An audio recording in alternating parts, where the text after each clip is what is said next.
자, 반갑습니다. 오늘 어디 할 차례인가요?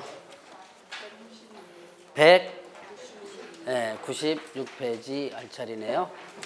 와, 2월 6일 날 정상 수업? 2월 6일 날이 토요일이죠. 집에 가야 되는데 그래도 안 가도 돼요? 요즘 공부하는 게 중요한 거죠? 네, 공부하는 게 저도 그 토요일 날 다른 학원에 강의가 있거든요. 토요일 날 저번 주 토요일 날 강의 끝나면서 다음 주 토요일 날 수업할 겁니다. 그렇더만 저쪽 뒤에서부터 궁시렁 그러던데.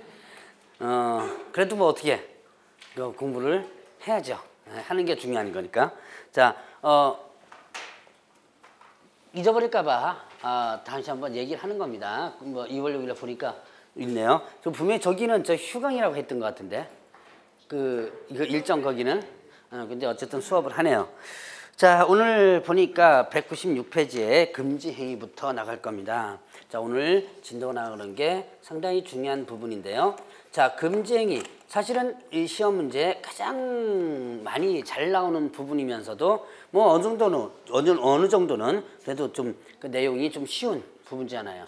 자, 중개사법은 내용이 전반적으로 어떻게 돼요? 쉽죠? 안 쉬워요? 별로 안 쉽나? 많이 어려워요? 다른 과목보다는 가장 쉽잖아요. 다른 과목 공시법, 세법, 그 다음에 공법보다는 훨씬 쉽죠? 뭐 민법하고 개론보다 또 훨씬 쉽고. 그러니까 오늘 배울 것도 뭐 내용이 그렇게 어려운 부분은 없습니다. 자, 일단 금지행위를 보죠. 금지 행위는 누구의 금지행위냐면 자, 개업, 공인, 중개사 등의 금지행위. 자, 요거 저번 주에 배웠던 것 같은데요. 자, 개업 공개사 등, 개업 공개사와 등 뭐죠? 등, 소속 공개사하고 중개보조원까지가 모두 포함된다 그랬죠. 자, 개업 공개사 등의 금지행위. 금지행위란 뭐예요? 금지행위란 하지 말라는 거죠. 그래서 여러분 이제 그 금지에 보면 개업 공개사 등은 다음의 행위를 해서는 아니 된다라고 아니 된다 금지입니다. 자, 여러분들 이제 의무를 보면 이런 게 있어요. 의무를 보면 뭐뭐 하여야 한다. 하여야 한다. 이거는 반드시 어떻게 돼요? 해야 하는 의무죠. 자, 그럼 뭐뭐 하면 아니 된다. 아니 된다. 이건 뭐죠? 하면 안 되는 금지죠. 자, 그래서 중개사법에는 이렇게 두 가지에 대한 개업공개사 등의 의무가 있습니다. 자, 그래서 반드시 해야 되는 의무뿐만 아니라 하면 안 되는 의무가 있는데 대표적으로 하면 안 되는 의무가 바로 이런 금지행위예요. 자, 그러면 이제 여기에서 보면 금지행위는 자, 총 7가지가 나옵니다. 거기 보니까 1번부터 몇 번, 자, 그 박스에 보니까 뭐가 나와요? 박스에 지금 법 조문이 나오죠? 자, 1번부터 7번까지의 법조문이 나옵니다. 자, 1번부터 4번까지는 위반하면요 1년 이하의 징역 또는 1천만 원 벌금이에요. 자, 위반 시. 그 다음에 또 5번부터 7번까지는 위반하면 3년 이하의 징역 또는 2천만 원 벌금. 자, 여러분들이 이 법을 쭉 공부하면서 위반하면 형벌이 나온다는 것은 어떻게 돼요? 위반하면 형벌이 나온다는 것은 상당히 어떻게 돼요? 중요한 부분이겠죠? 자, 그리고 위반하면 형벌이 나온다는 것은 가능하면 어떻게 하지 말라고 강력하게 어떤 규제하는 부분 중에 하나입니다. 자, 그래서 이 금지행위를 위반하면 당연히 형벌까지 되는데 자, 지금부터는 형벌로다가 일단 구분해서 정리를 할 겁니다. 그러니까 여러분들이 일단 반드시 뭘로 기억하냐면 형벌로 기억해 놓으셔야 돼요. 구분해가지고 자, 금지행위는 1년 이하의 징역 또는 1천만 원 벌금과 또 뭘로 나눠진다? 3년 이하의 징역 또는 1천만 원 벌금 나눠진다. 자, 그러면 1년 이하의 징역 또는 1천만 원 벌금 뭐죠? 가장 먼저 나오는 게 뭐다? 자, 이제 법 조문 보지 말고 그 밑에 이제 순서적으로 금지행위 그 내용이 나올 겁니다. 그걸 일단 보세요. 가장 먼저 나오는 것이 뭐예요? 중개대상물에 대한 중개대상물에 대한 보다 매매업을 금지한다. 자, 중개대상물 하면 여러분들 기억나시나요? 중개대상물 뭐였죠? 토지, 건축물, 그 밖에 토지에 정착물이 있었고, 그 다음에 임목, 광업재단, 공장재단. 자, 요거 있었죠? 자, 이런 중개대상물, 제가 누차 강조했었죠. 중개대상물에 대한 알선만이 뭐가 된다? 이 법상의 중개다. 중개대상물에 대한 중개대상물이 아닌 것에 대한 알선은 이 법상의 중개가 아니라 그랬죠? 그러니까 항상 이 법에서는 뭐와 연결돼야 모두 중개대상물과 일단 다 연결이 됩니다. 자, 중개대상물에 대한 뭐를 해서는 안 된다? 매매를 업을 해서는 안 된다. 자, 그러면 이 매매, 팔고 사는 거죠? 자, 업하면 제가 중개업 할 때 강조했던 거 기억하시나요? 업하면 여러분들이 뭘 기억하라 그랬죠? 네, 장사하는 거 기억하라 그랬죠? 자, 그러면 장사의 기본 요건 두 가지 기억하라는데 기억나시나요?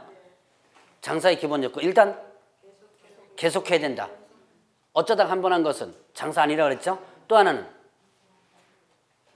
예, 보수. 돈 받아야 된다 그랬죠? 자, 두 가지. 돈 받아야 된다. 그 다음에 또 계속해야 된다. 자, 그럼 이 업에 대한 기본적 개념도 여기서 그대로 나옵니다. 자, 일단 돈 받아야 된다라는 개념을 조금 좀 틀어가지고 하면 뭐라고 되냐면, 자, 수익을 남길 목적으로 했다. 자, 업을 판단하는 데 있어서는, 자, 매매를 업하는데 업을 판단에 있어서는 일단 수익을 남길 목적. 그러니까 어떻게 된 거예요? 여러분들이, 자, 팔고 사는 데 있어서 그냥 팔고 사는 게 아니고 이익을 남길 목적 팔고 사는 거죠. 자, 그러니까 수익을 남길 목적으로 했다든가 또 어떻게 돼요? 계속했을 때. 이때 매매를 업을 하는 것을 판단하는 거예요. 자, 그러면 결국은 이 매매업은 왜 이렇게 금지하느냐? 여러분들 이제 부동산 같은 경우를 싼 거를 갖다가 개업공개에서 어떻게 돼요? 많이 사죠. 사가지고 나중에 어떻게 돼요? 값이 오르면 다시 되파는 그런 형태가 많죠. 그래야지 돈 벌죠. 그래서 여러분들이 저기 뭡니까? 그 부동산 하면서 맨날 이런 소리 들 거예요. 단순하게 소개만 해줘가지고 돈 못 번다. 그 뭐 해가지고 소위 말하는 물건을 갖다가 찍어야지만 된다 그런 얘기를 많이 해요. 그 뭐냐면 이거를 사가지고 다시 어떻게 불려서 되파는 이런 걸 많이 하면 결국 돈 버는 거예요. 그러니까 여러분들이 이제 돈이 돈 번다 그랬죠? 아마 원주 쪽도 그런 것들 제가 많이 봤는데 저쪽에 이쪽에 제가 한 4년 전쯤에 한번 강의를 왔었는데 저쪽 무실동 쪽에 그때 평창이 동계올림픽이 그때인가 확정됐어요. 확정되면서 무실동 쪽 아파트가 순간적으로 오르더라고요. 그때 아파트가 순간적으로 한 일주일에 한 500씩 올라가더만요.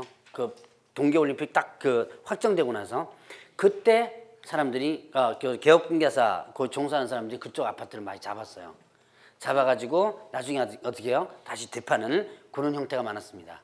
바로 그래지면 어떻게 하나요? 돈 버는 거죠. 그런 거를 막기 위해서 요런 거를 일단 금지시켜 놓은 거예요. 자, 그래서 싼 거를 비싸게 좀 싸게 사가지고 다시 비싸게 되파는 행위들 있죠. 그거를 막기 위해서 중개대상물에 대한 매매를 업으라는 것을 금지한다. 자, 그래서 매매업 여기서 조심할 것은 매매를 금지하는 게 아닙니다. 매매를 금지하는 게 아니고 뭘 금지하는 거? 업을 금지한다. 자, 매매를 금지한다면 집도 못 사고 땅도 못 사죠. 개업공개사가. 그럼 말도 안 되죠. 그러니까 매매가 아닌 뭘 금지한다? 업을 금지한다. 자, 그 다음에 이제 두 번째 무등록 업자임을 알면서 그로부터 의뢰를 받았거나 아니면 명의를 이용하는 행위를 금지한다.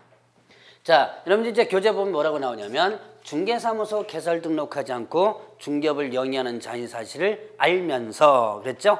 자, 중개사무소 개설 등록하지 않고 중개업을 영위하는 자, 소위 말하는 무등록이죠.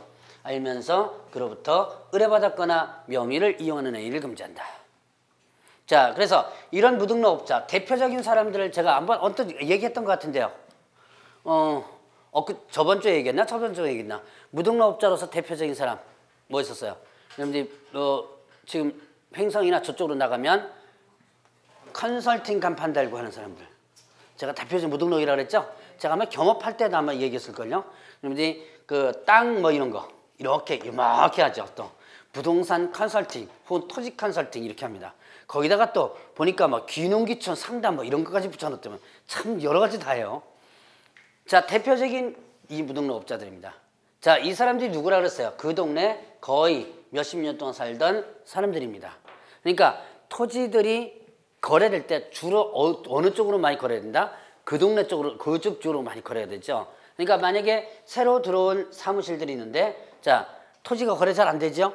누구한테 많이 온 거예요 지금 무등록. 이 사람한테 거의 다 매물이 들어와 있죠. 그럼 이제 서울에서 일단 연결시켜 가지고 오는데 매물은 이미 그쪽 다 있고 그러니까 어떻게 돼요? 이 사람과 협력하는 수밖에 없죠. 자 그래서 이 사람과 협력하거나 자신의 명의를 이용하게 해서는 안 된다. 자, 왜냐면 저 무등록업자로서 대표적인 또 얘가요. 이제 도시 쪽에서는 주로 어디가 많냐면 종로 3가 쪽에 많아요. 종로 3가 쪽에 보면 명함에다가 그냥 부동산 이렇게 해가지고 하나 명함 박아줘 다닙니다. 그래서 주로 어디서 이 중개를 많이 하냐면 다방에서 중개를 많이 해요. 그래서 다방에서 하루 종일 죽치고 앉아 있습니다.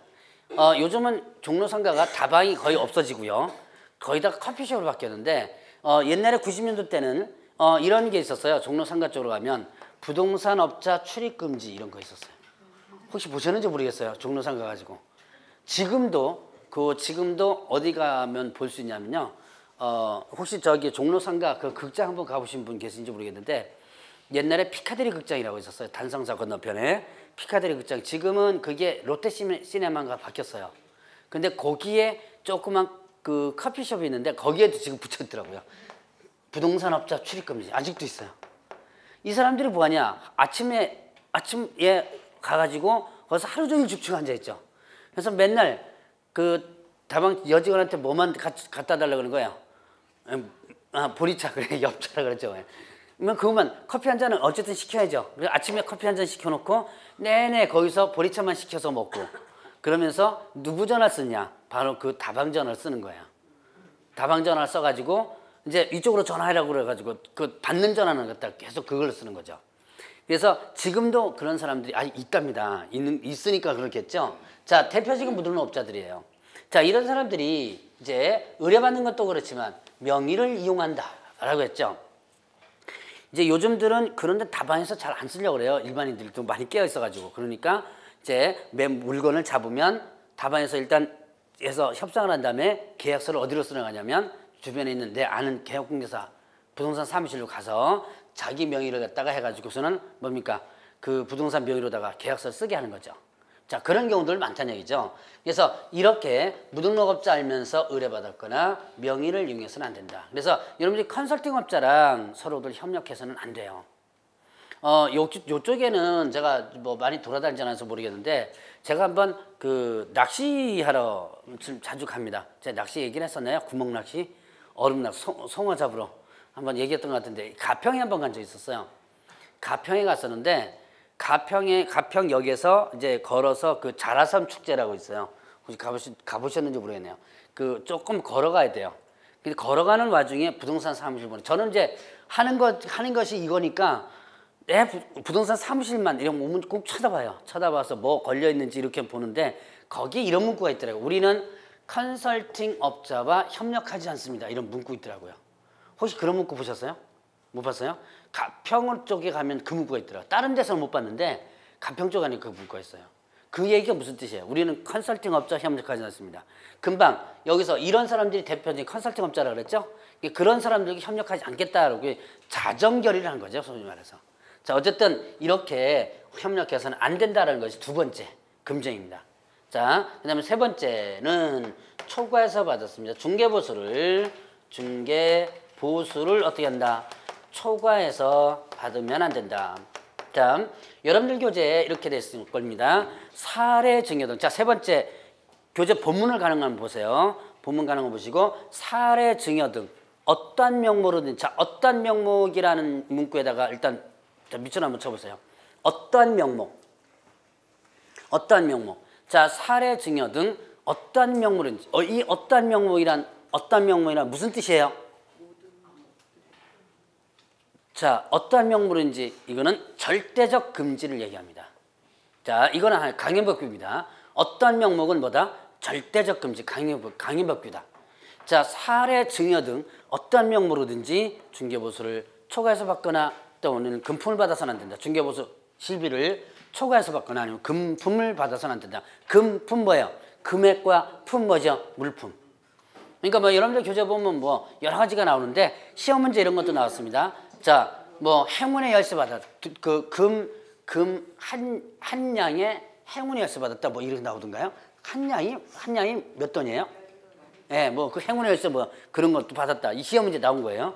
뭐 중개보수 외에 비싼 수석을 받았다 뭐 이런 것도 나옵니다. 돌멩이 받은 것도 시험 문제 나왔던 적 있었어요. 그러니까 이거는 금품이란 금전적 가치가 있는 뭐예요? 물품을 얘기하는 거죠. 자, 이런 식으로 한 푼에도 어쨌든 더 받아서는 안 된다라는 부분이 바로 중개보수를 초과해서 받으면 안 된다. 거기 보니까 그 예로 나온 게 뭐예요? 사례와 증여 이렇게 됐죠? 사례, 증여 등 어떤 명목으로 했습니다. 자, 증여는 뭐 제가 특별히 설명드릴 거고 사례가 보죠. 사례. 사례는 뭐예요? 여러분들이 흔히들 사례금이라고 많이 얘기했죠? 사례. 그럼 이거는 물론 개업공개사가 요구해서 주는 경우도 있지만 대부분 어떻게 돼요?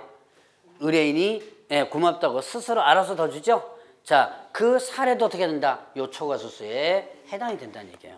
즉 뭐예요? 사례금으로 더 받았죠? 의뢰인 스스로 알아서 더 준 거 이것도 여기에 위반된다 안 된다? 위반된다는 얘기예요. 그러니까 스스로 알아서 더 준 것까지 위반됩니다. 그러니까 거기 제가 밑줄치라는 게 머리에 있었어요. 어떠한 명목이라는 게 있죠? 절대적 금지라는 것만 머릿속에 기억하면 돼요. 어떤 식으로든지 더 받아서는 안 된다라는 부분. 자, 그러면 이때 더 받은 부분 어떻게 됐냐? 이 초과해서 받은 부분은 무효가 됩니다. 그래서 돌려줘야지만 되고요. 의뢰인 입장에서는 반환 청구가 가능해요. 그래서 초과된 부분은 어떻게 된다? 무효이기 때문에 돌려야 되고 일단은 뭐 의뢰인 입장에서는 다시 돌려달라고 반환 청구할 수도 있고요. 자, 그 다음에 또 하나 여러분들 이제 거기 교재에 나오는 게 뭐였더냐면 받았다가 되돌려준 것도 위반된다. 자, 이것도 한번 보죠. 받았다가 되돌려준 것도 위반된다 그러는데 자, 거기 여러분들 그거 판례 보면 당좌수표 얘기가 잠깐 나올 거예요. 그거 나중에 제가 판례 한번 쭉 체크해 드릴 기회가 있을 겁니다. 그러니까 지금은 일단 얘기만 잠깐 듣고 넘어가세요. 중개보수를 받았는데요. 뭘로 받았냐면 수표를 받은 거예요. 근데 수표가 무슨 수표다? 수표가 무슨 수표? 당좌수표. 당좌수표 아시는 분 계시죠? 사업하시는 분 당좌수표 알 거예요. 사업 안 하신 분들은 잘 모르시는 분도 있는데 당좌 예금을 만들어 놓고 수표를 끊습니다. 근데 당장 그걸 현금하는 게 아니죠. 언제 지급된데 지급기일이 있고요. 그 지급기일 날 은행 가면 어떻게 돼요? 돈을 주는 게 당좌수표예요. 근데 절대로 여러분이 나중에라도 이걸로 받지 마세요. 이거 받으면 바로 깨집니다. 이게 뭐 사업에 어떤 뭐 내가 물품 대금을 주는 것도 아니고 그렇기 때문에 거의 다 깨져요. 이렇게 수표를 받으면. 자, 근데 이제 지급기일 날 가서 보니까 어떻게 돼요? 돈 청구하니까 부도났다 그러죠. 왜? 자, 당좌 예금 안에 그 지급 금액이 없으면 어떻게 돼요? 부도나는 거죠. 자, 이제 부도나가지고 어떤 그 당좌 예금, 자, 수표로 받은 것이 법정보수를 초과해서 이제 요구를 해가지고 더 받은 거예요. 그래서 그거에 부도나가지고 다시 되돌려줬습니다. 자, 되돌려줬으면 개업공개사 입장에서는 보수를 받은 거예요, 안 받은 거예요? 안 받은 거죠. 현실적으로 안 받은 거죠. 현실적으로. 자, 당좌 수표로 받았다가 부도나가지고 다시 되돌려줬죠. 그럼 현실적으로는 어떻게 돼요? 안 받은 거죠. 그래도 위반된다. 왜? 당좌 수표를 초과해서 받은 건 사실이죠. 그래서 현실적으로 안 받았어. 일단 위반된다는 얘기. 거기까지 여러분들 좀 기억을 해 놓으시고요. 자, 한 푼에도 더 받아서는 안 된다는 거 여러분 기억해 놓으셔야 돼요. 자, 그 다음에 또 거짓언행. 거짓언행. 그 밖의 방법으로 의뢰인의 판단을 그르청 연행을 금지한다. 자, 거짓언행.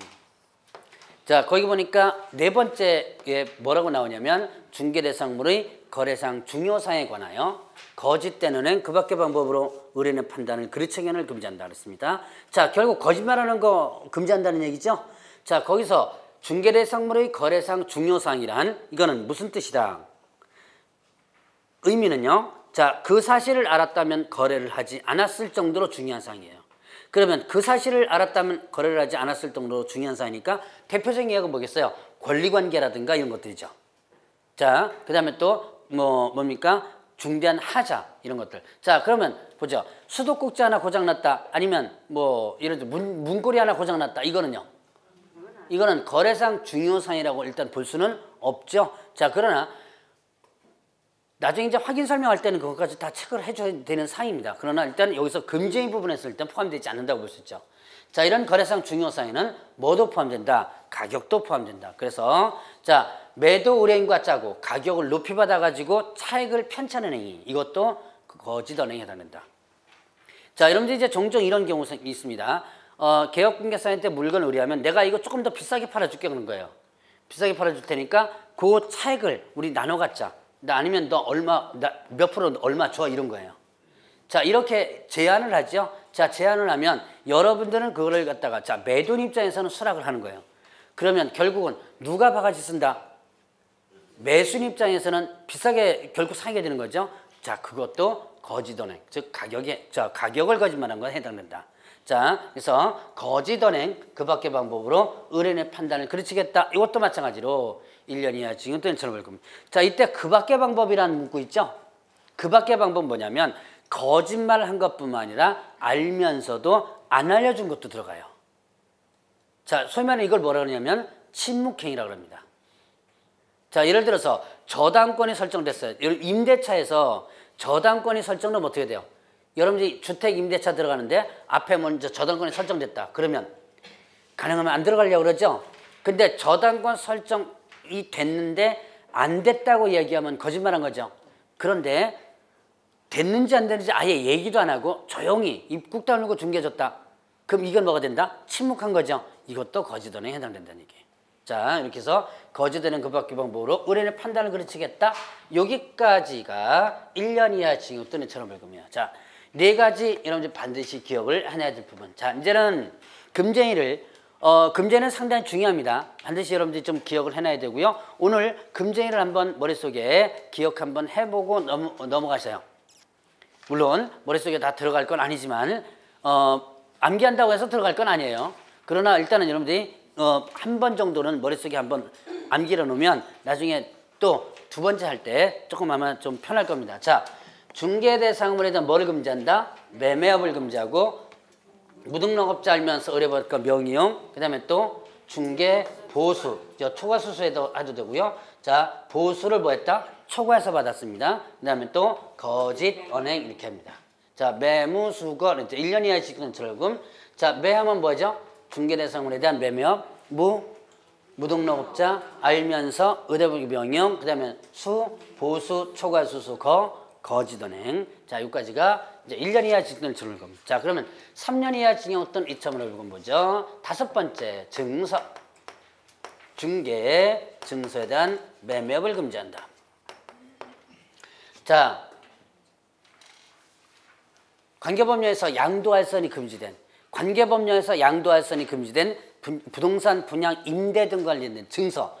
대표적인 부동산 임대 등 관련된 증서로서 이 뭐가 있느냐? 입주자 저축 증서예요. 이거는 자, 입주자 저축 증서.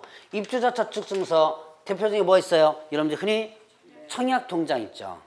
청약 통장. 이 청약 통장에 대해서는 주택법에서 양도할선이 금지되고 있습니다. 자, 청약 통장 이거 거래하면 안 된다는 얘기예요.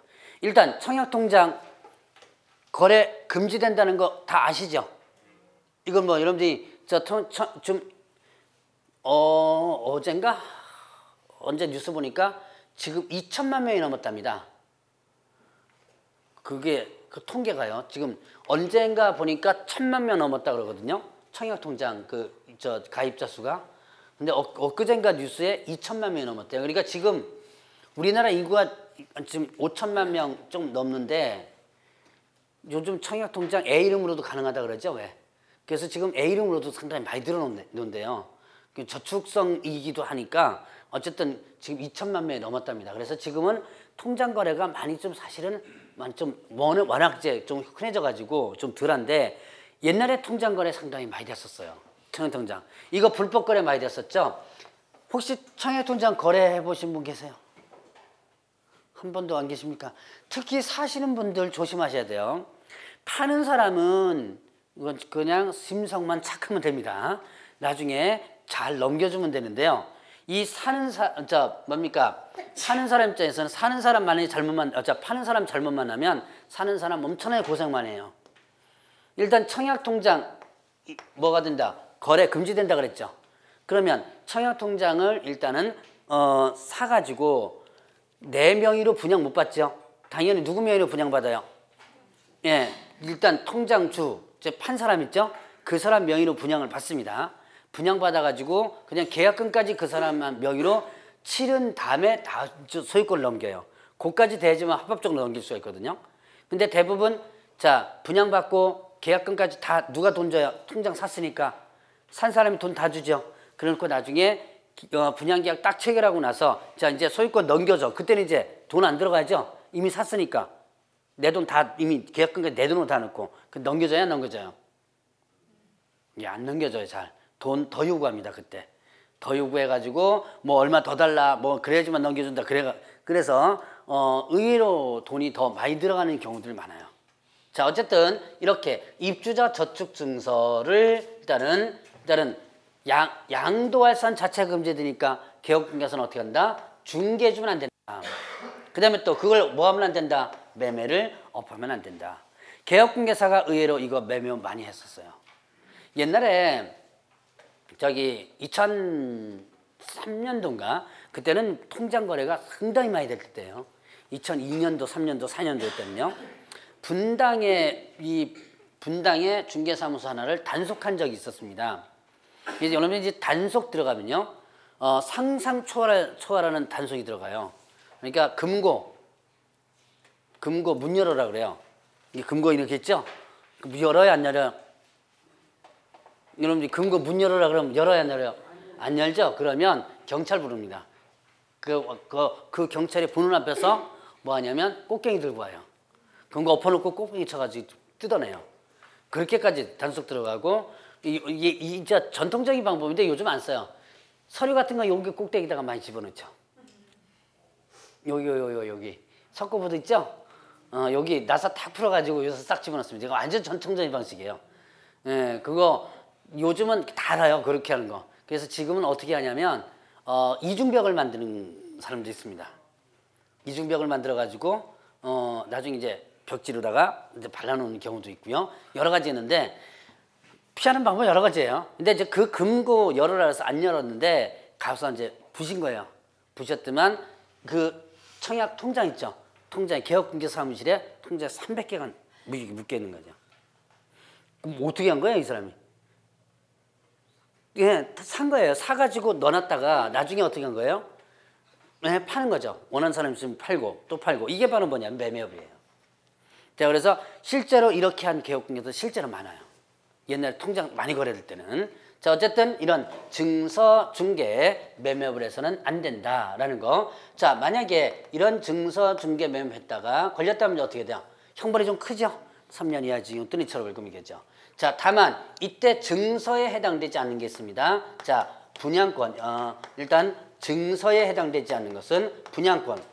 자, 분양계약 체결한 분양권은요, 거래가 가능해요. 분양계약 체결한 분양권 거래 가능하고, 그 다음에 상가 분양 계약서가 있습니다. 상가 분양 계약서 요것도 일단 증서에 되잖아요. 여러분들 저기 상가 분양권 있죠? 쉽게 얘기하면 제 상가 분양 계약서 아직까지 분양 뭐 예를 들어서 당첨해놓고 그걸 갖다가 팔다거나 그런 건 가능합니다. 그래서 이렇게 분양권과 상가 분양 계약서는 증서에 해당되지 않는다. 부동산 분양 임대와 관련된 증서에 해당되지 않는다. 대표적인 예가 입주자 저축 증서예요. 시험 문제에 이것만 나왔습니다. 청약 예금 통장 하는 거 있죠? 그 외에도 이제 주택법에도 여러 가지가 있는데요. 어쨌든 머릿속에 이걸 중심으로 일단 기억을 해 놓으시고, 자, 그 다음에 이제 6번째 있죠? 자, 6번째 보죠. 직접 거래 쌍방대를 금지한다 그랬죠. 누구와 직접 거래하는 거? 중개 의뢰인과. 자, 6번째 보죠. 중개 의뢰인과 직접 거래하거나 거래 당사자 쌍방을 어떻게 한다? 대리하는 행위를 금지한다. 자, 직접 거래 쌍방 대리를 금지한다. 자, 여기서 직접 거래 개념을 보셔야 돼요. 직접 거래란 자, 일단 나랑 직접 한 거죠. 근데 누구와 직접 거래라는 건, 이 앞에 게 문구 중요합니다. 누구와? 중개 의뢰인과. 중개 의뢰인과 직접 거래하는 걸 금지한다. 그럼 중개 의뢰인 누구예요? 중개 의뢰인은 누구예요? 네, 팔러 오는 사람. 나한테 의뢰한 사람이죠? 나한테 이거 팔아줘, 사줘, 임대차 해줘라고 의뢰한 사람이 직접 거래죠. 저 중개 의뢰인이죠. 그 사람 거 사면 된다, 안 된다? 안 된다는 얘기예요. 자, 보죠. 여기에 지금 A가 갑에게 물건을 의뢰를 합니다. 특히 시골 땅들 참 많아요, 이거. 자, A가 갑에게 자 1억의 물건을 의뢰했습니다. 팔아달라고. 근데 갑이 보니까 이거는 1억짜리 물건이 아니라 예를 들어서 1억 5천은 충분히 받을 수 있는 물건이다. 이때 어떻게 한다? 많은 사람들이 어떻게 해요? 이거를 사죠. 일단 직접 사가지고 얼마에 대파는 거? 1억 5천에 대팔죠. 이렇게 해서 돈 벌죠. 사실 이거 돈 많이 버는 방법 중에 하나예요. 여러분들이 나중에 물건 들어올 때 괜찮은 물건 들어오면 잡으셔야 돼요. 그래야지만 돈 버는 겁니다. 근데 문제는 이렇게 하면 이게 뭐가 된다? 직접 거래에 해당돼요. 그러니까 이제 이거를 막기 위해서 직접 거래를 일단 금지합니다. 그럼 이제 보죠. 이거를 자 여러분들이 저기 생활정보지 있어요. 벼룩시장이나 이런 거 있죠. 정보지에 광고를 해놓습니다. 자 광고를 해놓은 것을 갑이 자 광고를 보고 내가 직접 사겠다. 내 사무실로 와라. 그래서 자 그 정보지에 광고한 것을 이 갑 사무소에서 매매계약 체결했습니다. 이거 직접 거래 해당될까 안 될까요? 직접 거래 해당? 된다 안 된다? 안 된다. 자, 왜 직접 거래 해당되지 않는다? 앞에 걸 문구를 봐줘야 돼요. 누구와 직접 거래하는 걸 금지한다 그랬죠? 네, 중개 의뢰인과 직접 거래하는 걸 금지한다 그랬죠? 그러니까 자 여기서 얘는 얘한테 의뢰한 사람 아니죠? 그렇기 때문에 이거는 정보지 직거래 광고 낸 걸 갖다가 전화해가지고 내가 직접 사겠다라고 하는 것은 괜찮아요. 근데 이제 여러분들이 여기서도 아마 그 활용하시는 건 괜찮아요. 정보지를 중개대상물 매물 접수하는 걸 활용하시는 것도 괜찮아요. 나중에 이제 그런 작업 한번 해보세요. 정보지를 딱 펴놓고 직거래 광고한 거 있죠? 광고한 데다 전화를 걸어가지고 이거 부동산인데 나한테 한번 내놔봐. 그럼 혹시 전화 한번 안 받아보셨어요? 직거래 할 때 받아보셨어요? 바로 그게 매물 접수 방법 중에 하나예요. 중개거래 방법 중에 하나인데 그래서 이제 정보지에 보면 이런 게 있습니다. 직거래 거기에다가 광고하면서 맨 밑에다가 뭐라고 써놔요? 네, 부동산 전화 사자 이렇게 써놓죠? 하도 전화 많이 오니까 그렇게 써놓는 거예요. 근데 그게 매물 접수하는 방법 중에 하나, 좋은 방법 중에 하나입니다. 뭐 전화 사전하는데 전화해가지고 욕 한번 들어먹으면 되는 거예요. 근데 혹시나 몰라요. 또 이렇게 접수 받을지. 그래서 그렇게 해서 많이 활용을 하는데 그때 이제 물건이 좀 괜찮은 거 나왔다. 여러분들은 잘 아시죠? 어느 쪽에 물건이 어느 정도 나왔으면 대충 어느 정도 괜찮구나 하는 물건이 아마 잘 아실 거예요 아마.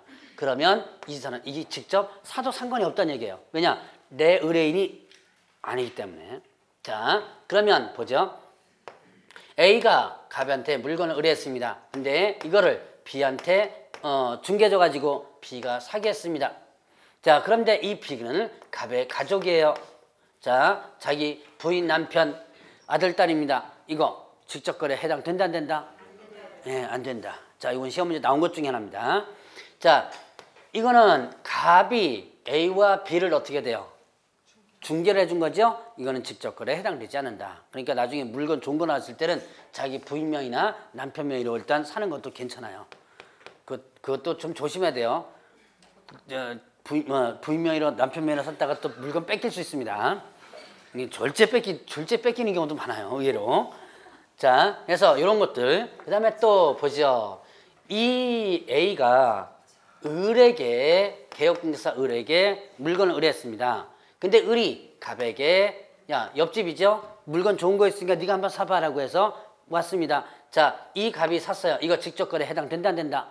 안 된다. 이거는 자 A의 의뢰인이 아니죠? 자 이거는 누구? 갑의 A가 갑의 의뢰인이 아니라 뭐다? 의뢰인. 중개 준 거죠? 이건 직접 거래 해당되지 않는다. 자 그럼 이제 이거 보죠. A가 B라는 사람한테 위임을 시켜줬습니다. 즉 뭐예요? 대리권을 준 거죠? 대리권을 줬는데 근데 이 B가 갑에게 물건을 일단 의뢰했습니다. 자 그러면 이 갑이 이 B와 계약을 체결한 거예요. 이거 직접 거래 해당될까 안 될까요? 해당? 네, 된다. 자 이건 왜 직접 거래에 해당되느냐? 비록 A의 물건이지만 의뢰인은 누구예요? B가 의뢰인이죠? 그래서 이거는 직접 거래에 해당된다. 자 지금 판례, 그 다음에 또 시험 문제 나온 것들 전체적으로 한번 얘기해 봤습니다. 자, 그래서 직접 거래를 금지하고 쌍방 대리 금지한다. 자, 거래 당사자 쌍방을 대리하는 양쪽 대리하는 의죠. 자, A하고 B와 이 값이 있는데요. 자, 이 양쪽을 갖다 얘한테도 위임받고 얘한테도 위임받고 이렇게 하는 거예요. 양쪽으로 위임받으면 혼자서 어떻게 돼요? 계약서를 다 쓰게 되죠. 자, 혼자서 계약서 다 쓰면 어떤 현상이 벌어져요? 가격을 조작할 수가 있죠. 얘한테 계약 뭡니까? 얘한테 파는 부분과 얘 사는 가격을 조작해 가지고 나중에 중간에서 돈을 떼먹을 수도 있어요. 자, 그래서 이런 거를 막기 위해서 뭐를 한다? 양쪽을 대리는 걸 금지한다. 이거와 이거 모두 이게 양쪽 대리죠? 쌍방 대리를 금지하는데 한쪽만을 대리한 건 일단 가능은 해요. 자, 일방 대리는 어떻게 한다? 허용이 된다.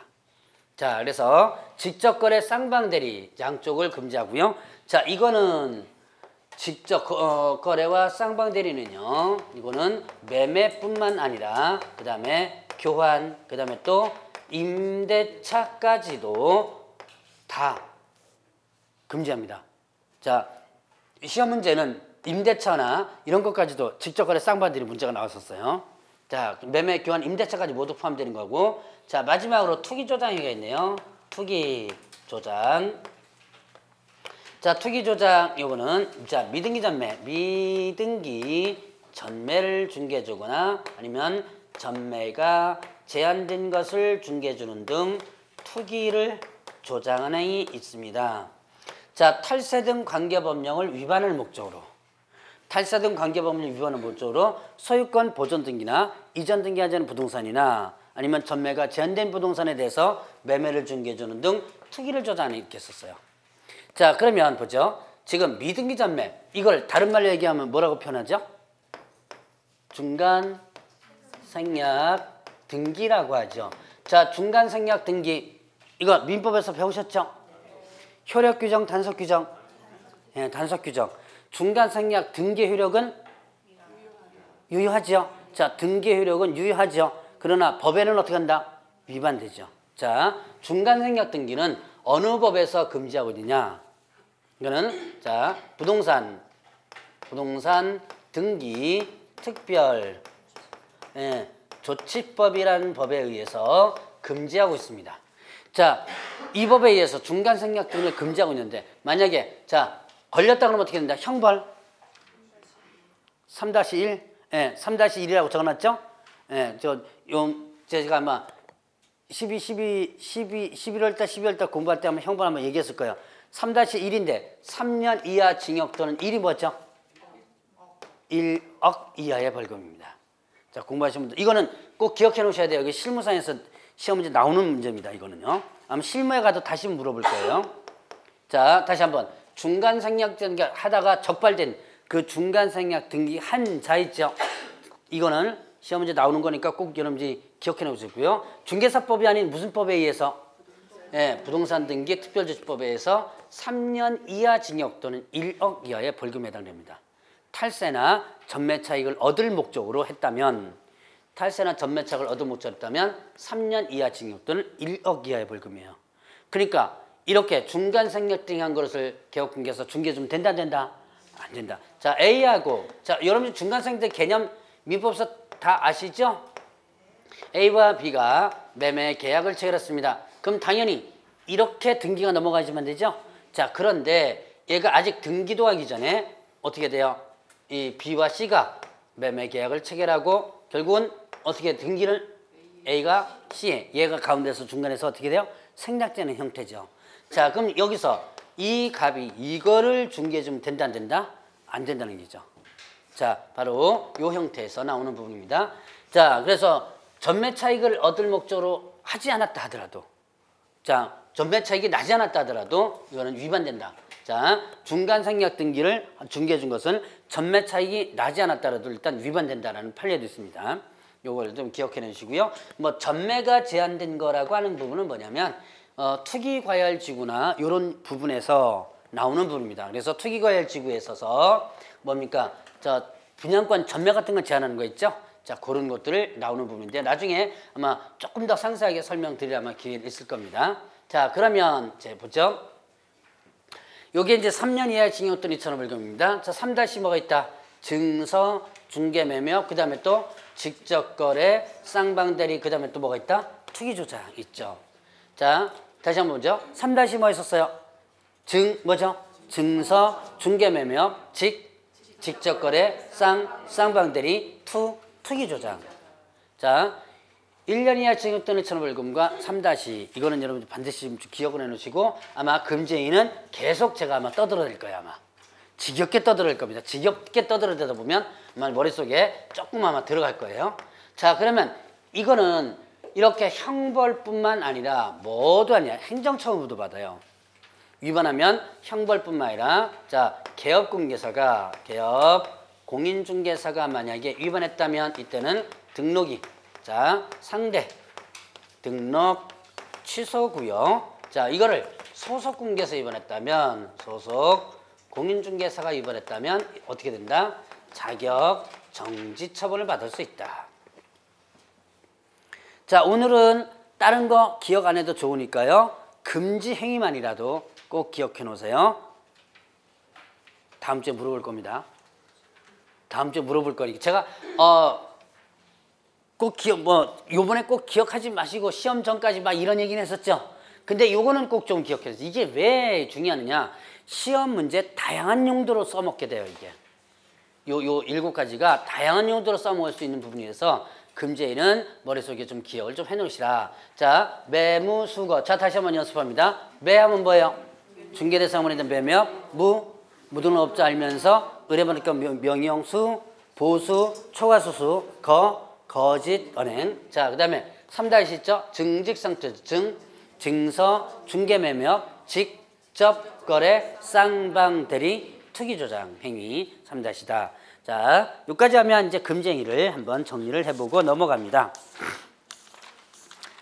자, 뒤로 넘어가면 이제 208페이지에 중개보수 실비가 나와요. 자, 중개보수 실비 보면 자, 이거 좀 지워도 되겠죠? 지웁니다. 자, 중개보수와 실비. 중개보수는 개업공개사가 중개인을 하면서 그 대가로 받는 것이 중개보수고요. 실비는 뭐예요? 소위 말하는 비용을 받을 수 있는 것이 실비다. 자, 그러면 자, 일단 먼저 중개보수부터 보죠. 중개보수. 자, 개업공개사는 중개보수를 당연히 받을 수 있습니다. 자, 중개계약 체결 시에 보수 약정을 안 했어도 중개계약은 저번 주에 배웠나요? 중개계약? 누구와 누구의 계약이었죠? 저번 주에 배운 것 같은데 중개계약은 의뢰인과 그렇죠. 개업공개사 이거 팔아줘. 청약이죠. 알았다. 접수함으로써 뭐가 된다? 승낙. 저번 주에 배우셨죠? 자, 이 중개계약. 중개계약이 체결되면 서로 보수에 대한 약정을 하지 않았어도 당연히 받을 수 있다 그래요. 왜냐? 개업공개사는 상인으로서. 그래서 여러분들이 개업공개사 누구다? 상인이다. 그러니까 상인을 다른 말로 얘기하면 뭐다? 장사꾼이라 그랬죠? 그래서 여러분들이 장사꾼으로서 당연히 받을 수 있다라는 부분이에요. 자, 그러면 이때 중개보수에 대한 청구권에 대한 자, 청구권 발생되는 시점과 청구권을 행사하는 시점과 그 다음에 청구권이 어떻게 돼요? 소멸되는 시점 이렇게 세 가지로 한번 구분해 봅니다. 자, 발생, 행사, 소멸인데요. 발생은 언제 한다? 중개계약이 체결되면. 자, 중개계약이 체결되면 자, 다시 한번 중개계약은 누구와 누구의 계약이라고 했어요? 의뢰인과 개업공개사. 팔아줘, 알았다. 이게 계약이라고 그랬죠? 자, 항상 머릿속에 이제 중개계약하면 당연히 머릿속에 그게 이제 떠올라야 돼요. 항상 계약하면 여러분들이 팔고 사는 계약만 머릿속에 떠오르면 안 됩니다. 자, 중개계약하면 이제 머릿속에 이제 이게 연상이 좀 되셔주면 됩니다. 자, 중개계약이 체결되면 그러면 청구권이 발생된다. 청구권이 발생된다는 것은 돈 달라고 요구할 수 있는 권리가 생긴다는 얘기죠. 자, 발생만 됐지 돈 달라고 직접적으로 할 수는 없죠. 자, 그러면 청구권을 행사하는 시점은 일단 기본원칙으로서는 중개가 완성돼야지만 일단은 기본적 행사할 수 있어요. 자, 중개완성이란 개념이 뭐였죠? 계약. 자, 저번 주에 아마 거래 완성과 중개 완성을 구분해 봤죠? 거래 완성, 중개 완성 구분해 봤을 거예요. 중개 완성이란 중개가 끝난 시점이고, 거래 완성이란 완성 끝났다고 여러분들이 생각하셨죠? 거래 완성이란 거래가 끝난 시점이다. 두 가지를 구분했을 거예요. 자, 중개 완성은 중개가 끝난 시점 언제? 계약 체결. 그렇죠? 계약 체결이고, 거래 완성은 거래가 끝난 시점이죠. 언제? 잔금 지불. 그랬죠? 자, 그러면 중개 완성이 되면, 즉 뭐예요? 계약이 체결되면 기본적으로 받을 수 있어요. 기본적으로 원칙입니다. 자, 그래서 기본적으로 일단 중개가 완성되면 받을 수 있는데, 그런데 자, 이것이 하나의 기본적 조건이고요. 그 다음에 또 이제 또 받을 수 있는 조건으로서는, 자, 약정이 있다면 그 약정에 따르고, 그 다음에 약정이 없다면, 밑에다 써냈죠. 자, 약정이 없다면 어떻게 된다? 이때는 거래대금 지급이 완료된 때, 거래대금 지급이 어떻게 된다? 완료된 때 이렇게 됩니다. 자, 요거를 일단 구분해 주셔야 돼요. 기본적으로 받을 수 있는 시점은 언제다? 기본적으로 받을 수 있는 시점은 중개 완성. 즉 뭐예요? 계약이 체결되면, 계약 완성이에요. 계약 체결이죠. 계약이 체결되면 거기 이제 기본적으로 받을 수 있는 시점인데, 자, 이제 이렇게 중개 완성도 받을 수 있지만, 일단 기본적으로 약정이 있다면 그 약정에 의해서 계약 체결 시 받을 수도 있어요. 이게 이제 받을 수 있는 기본적 조건이라고 그랬죠. 자, 그 다음에 약정이 없다면, X 표시가 빠졌네. 약정이 없다면 어떻게 된다? 거래대금 지급이 완료된 시점. 자, 거래대금 지급이 완료된 시점이 언제예요? 잔금 지급이죠. 자, 그래서 이게 옛날에는요, 그냥 중개가 완성되면 받을 수 있다 이렇게 하면 단순하게 됐어요. 중개가 완성되면 받을 수 있다. 그래서 중개 완성되면 받을 수 있다니까 언제 받을 수 있는 거예요? 계약 체결되면 받을 수 있다 이렇게 된 거예요. 그런데 이게 작년부터 바뀐 거예요. 중개가 완성되면 받을 수 있다. 거기다가 한마디 더 붙여놓은 게, 자, 약정이 있다면 약정에 따라. 그러니까 약정이 있다면 약정에 따른다는 얘기는 기본적 전제 조건인 중개가 완성되면 일단 받을 수 있는 거지, 약정에 따라서. 그러니까 여러분들이 약정해 놓으면 어떻게 돼요? 계약 체결 시에 받을 수 있는 거죠, 약정이 있으면. 자, 그런데 약정이 없다면 어떻게 된다? 대금 및 지급이 완료된 시점으로 바뀐 거예요, 이게. 자, 이거 아마 제가 11월 달 때 강의하면서 그 이유를 제가 설명드렸죠. 이게 중개가 완성되면, 즉 계약 체결 시점에서 받을 수 있도록 옛날에 됐었는데, 그러다 보니까 나중에 후속에 대한 서비스가 제대로 안 이어지더라. 대부분 많은 부분에서 문제가 생긴 거예요, 이게. 그러니까 계약 체결할 때 중개보수 받았어요. 그럼 이제 중도금 잔금 지불 시점 좀 이렇게 해줘야 되는데, 이미 나는 이제 벌장을 다 본 거예요, 이제. 그러니까 안 하는 거죠. 그러다 보니까 민원이 발발시장에서 이렇게 지금 바뀌었습니다. 그래서 이걸 나중에 여러분들이 다시 원위치 어디로? 중개 완성 시 받을 수 있다는 원래 규정대로 원위치 해줘야 돼요. 여러분들이 이제 열심히 해가지고 법을 바꿔주면 됩니다. 자, 그래서 지금은 이렇게 규정이 돼 있다는 거 여러분들 구분해 보시고요. 자, 이제 소멸된 시점은 언제다?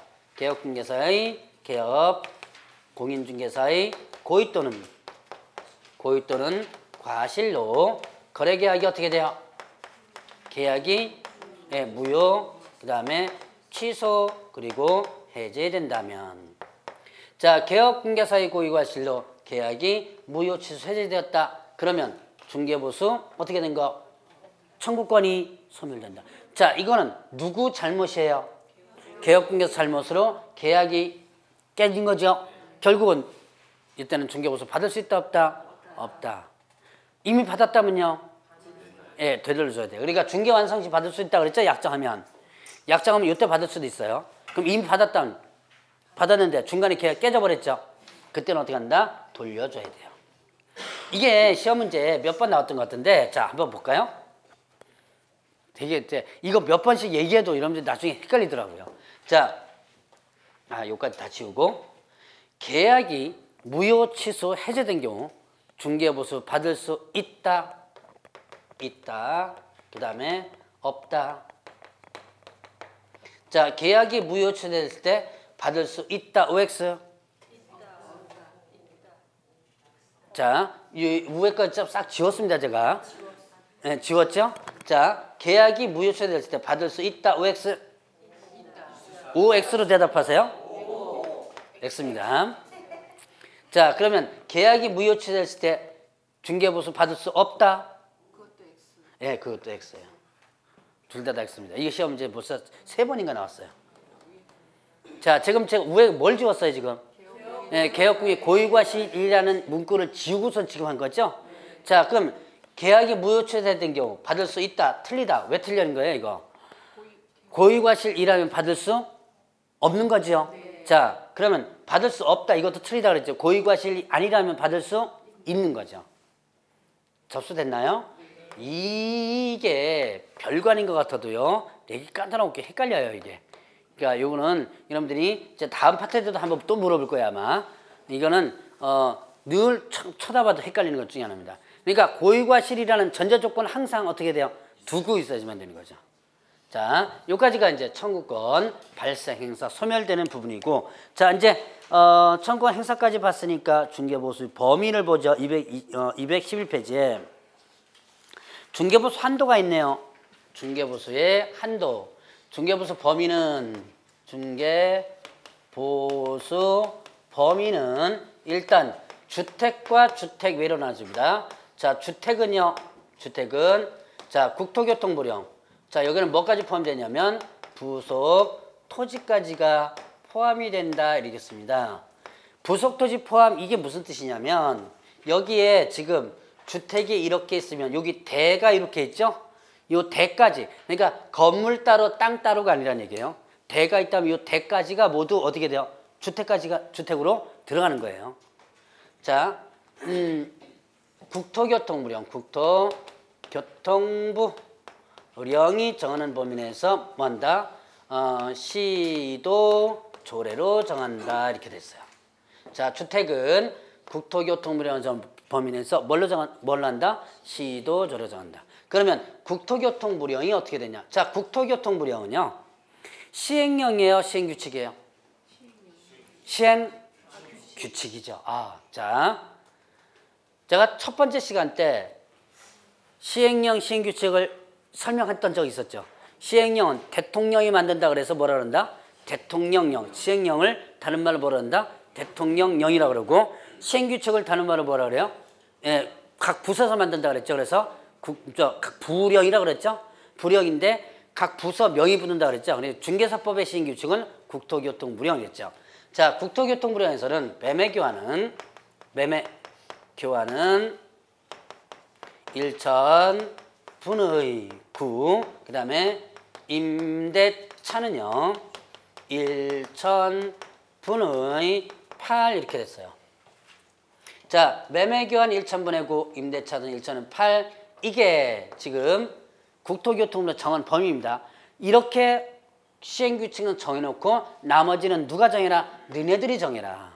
시도 조례로 정하도록 하고 있어요. 자, 그래서 지금 강원도는 강원도 조례가 있습니다. 종종 저한테 요일 물어보는데 물어보지 마세요. 아파트 저 얼마인데 저 중개보수 얼마나 돼요? 이거 물어보지 마세요. 인터넷 뒤지면 잘 나옵니다. 인터넷 치면 강원도 조례 잘 나와요. 자, 지금 여러분들 교재는 뭐가 나와 있냐면 서울시 조례가 나와 있어요. 자, 서울시, 근데 약간 틀려요. 거의 비슷하기도 한데 여러분들 213페이지 보세요. 213페이지 보니까 거기 중개보수 한도 해놓고 서울특별시 조례 이렇게 나왔죠? 자, 거기 보니까 5천만 원 미만 주르륵 해서 뭐 6억 이상 6억 이상 9억 미만 나오고요. 9억 원 이상 이렇게 나오죠. 자, 그래서 뭐 작년에 또 한때 문제가 됐던 거 6억 원 이상 9억 미만 요거 갖고 문제가 상당히 많이 됐었어요. 원래는 이게 그 6억 원 이상 했다면 그냥 매매 같은 게 0.9%였거든요. 근데 이제 요율을 중간에 만들어 놨습니다. 근데 서울이나 이런 데서만 좀 문제가 됐지 타 지역에서는 문제가 안 됐어요. 여러분들이 원주에 저기 6억 원 이상 아파트 있나요?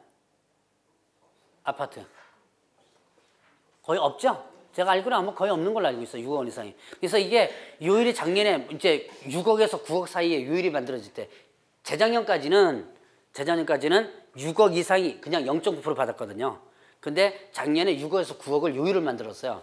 근데 서울 경기에 하고 부산 쪽에 몇 군데, 부산 쪽 해운대 쪽 가면요, 거기 좀 이제 6억 넘어가는 거, 뭐 9억대, 10억대짜리 있어요, 있기는. 자, 그런데 그 지역만 했고 나머지는 타 지역은 거의 상관없다 보니까 그냥 올리는데 큰 문제가 없이 그냥 했습니다. 자, 이거는 자 지금 어디 거? 네, 서울 투표실 겁니다. 여러분들 지역에 적용하는 거 아니에요. 그러니까 강원도조례는 강원도조례 별도로 따로 있어요. 따로 있으니까 아마 거의 비슷할 거예요. 비슷한데 요리 조금 차이가 나는 경우도 있습니다. 자, 그러니까 지금 현재 이 저기 뭡니까? 여러분들 교재 나오는 매매교환이니까 임대차 요율 이거 시험 문제 나와요, 안 나와요? 나와요, 안 나와요? 안 나옵니다. 이거 외우지 마세요. 이거 그거 쓸데없이 외워주는 분도 있습니다. 이거 서울 거 이거 외우지 마시고 어차피 안 나옵니다. 여러분들 요율 이렇게 시험 문제에 얼마부터 얼마까지 얼마 제시돼서 나옵니다. 제시돼서 나오니까 걱정하지 마시고 자 일단 이렇게 매매교환과 임대차는 1,000분의 9, 1,000분의 8, 1,000분의 9 하면 0.9고 1,000분의 하면 0.8이겠죠? 그 범위 내에서 시도조를 정하도록 하고 있다. 자, 그 다음에 또 주택 부분이 얼마? 2분의 1 이상이라면 이때는 주택요율을 적용한다. 주택요율을 적용한다. 자, 주택 부분이 얼마 이상이라면 2분의 1 이상이라면 주택요율을 적용한다. 자, 이거는 소위 말하는 상가주택 같은 경우죠. 이렇게 해서 봅니다. 4층짜리를 한번 해볼까요? 1층 상가, 2층 상가, 그 다음에 또 3층 주택, 4층 주택 이런 거죠. 그럼 2분의 1이 딱 됐죠? 면적이. 자, 이 주택 부분 면적이 2분의 1 딱 됐습니다. 그러면 이건 뭐 받는다? 네, 주택으로 받는 거예요. 다만 이제 요거 임대차 할 때는 좀 틀리겠죠. 전체로 거래할 때는 주택요율을 적용한다. 자, 여기가 주택과 관련된 부분이고요. 자, 이제 주택 외 대상물에 대해서 보는데 쉴 시간이 된 것 같다. 요거는 좀 쉬었다 하시죠.